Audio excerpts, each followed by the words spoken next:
Toxic people exist in almost every phase of life, and Stoic philosophy teaches us that the problem is not their behavior alone, but our emotional reaction to it. Because the moment we allow someone else's negativity to disturb our inner peace, we hand over control of our mind to forces outside us. And this is exactly what the Stoics warned against centuries ago. A toxic person is not always loud, aggressive, or openly disrespectful. Sometimes toxicity is subtle, disguised as sarcasm, constant criticism, emotional draining, passive aggression, guilt-tripping, or the habit of making you doubt your own worth.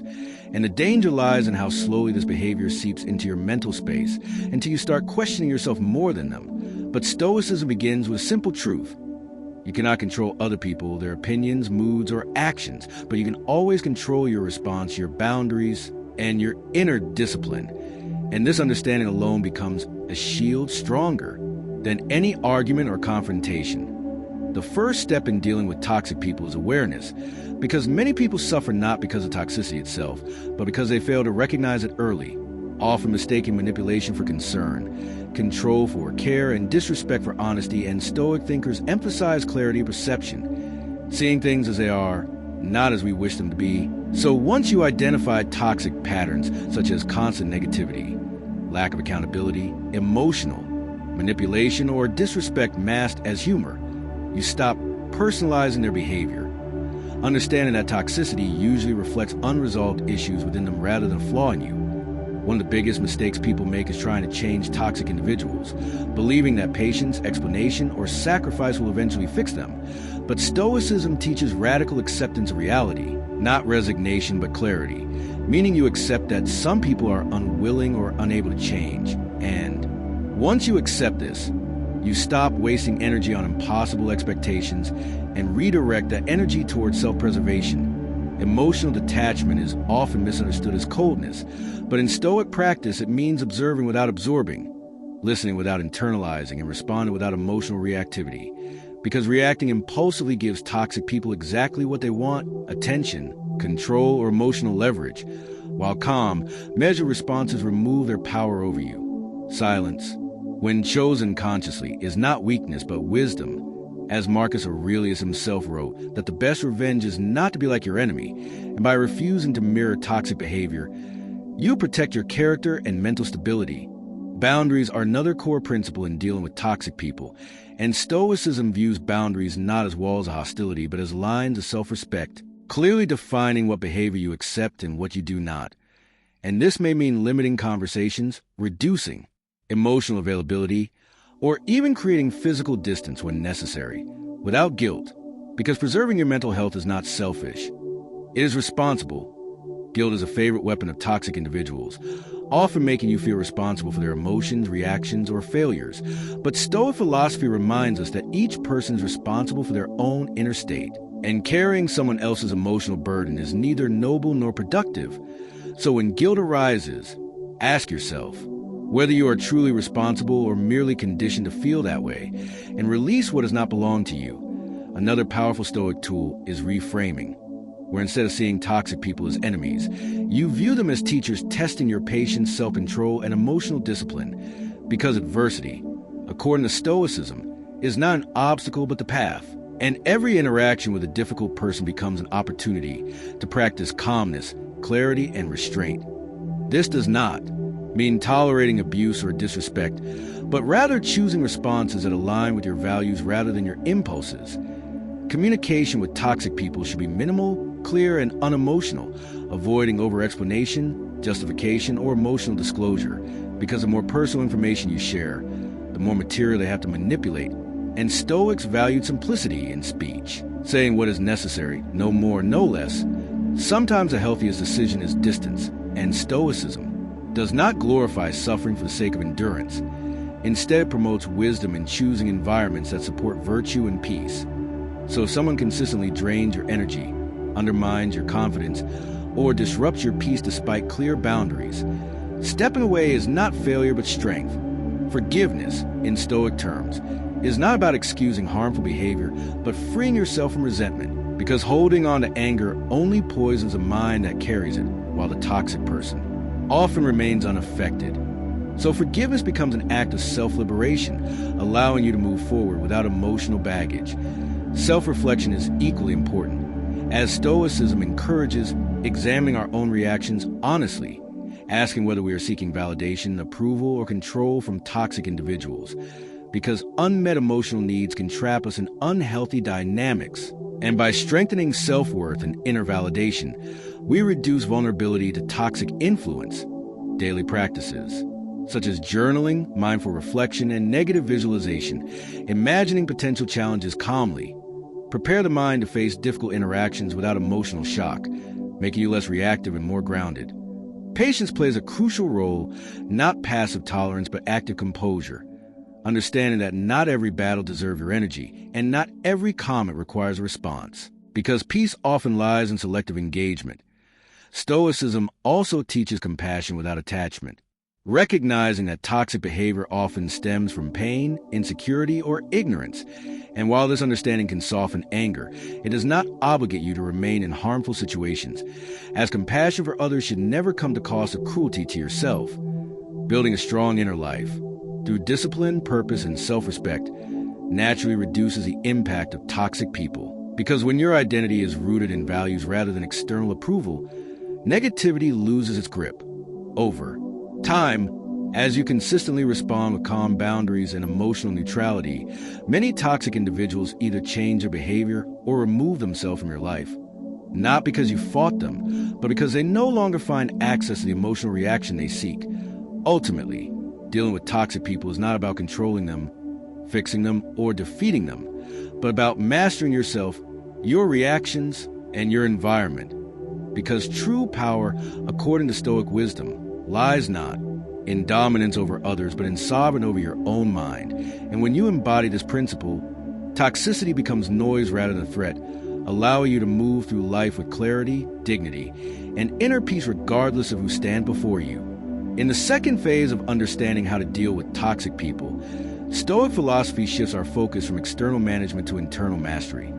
Because once awareness and boundaries are established, the real work begins within the mind, where emotional habits are formed and reinforced over time.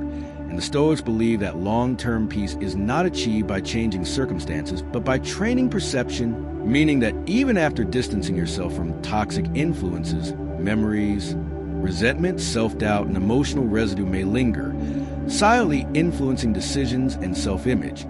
So the next step is emotional detoxification, a deliberate process of releasing internalized negativity that toxic interactions leave behind.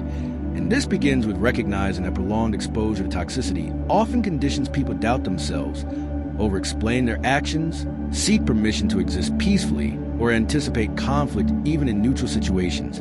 And Stoicism addresses this by restoring internal authority, reminding us that our worth is not determined by how others treat us, but by how faithfully we live according to our principles. One of the most damaging effects of toxic relationships is erosion of self-trust, where individuals begin to question their perceptions, emotions, and decisions, a phenomenon modern psychology calls gaslighting, but which Stoics described as confusion of judgment.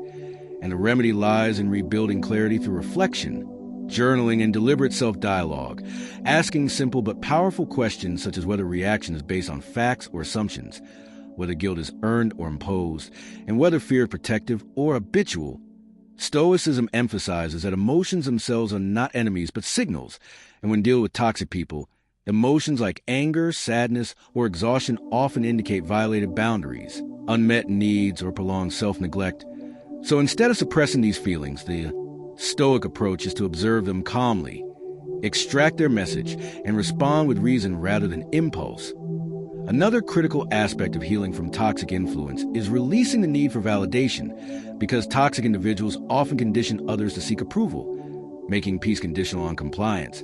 And Stoicism counters this by cultivating internal validation, where satisfaction comes from acting with integrity rather than receiving external affirmation. And this shift gradually dissolves the emotional hooks that toxic people rely on. Forgiveness, revisited in this deeper phase, becomes less about moral superiority and more about mental hygiene.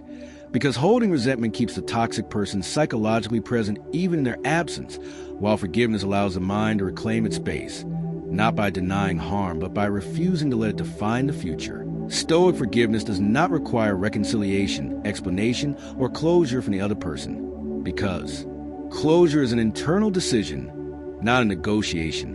And once you accept that some people will never understand or acknowledge their behavior, you free yourself from waiting for apologies that may never come. Rebuilding emotional resilience is another pillar, and Stoicism teaches voluntary discomfort as a training tool, practicing small acts of self-discipline such as limiting distractions, embracing silence, or choosing restraint in speech, which strengthens a mind's ability to remain calm under pressure, making future toxic encounters less destabilizing.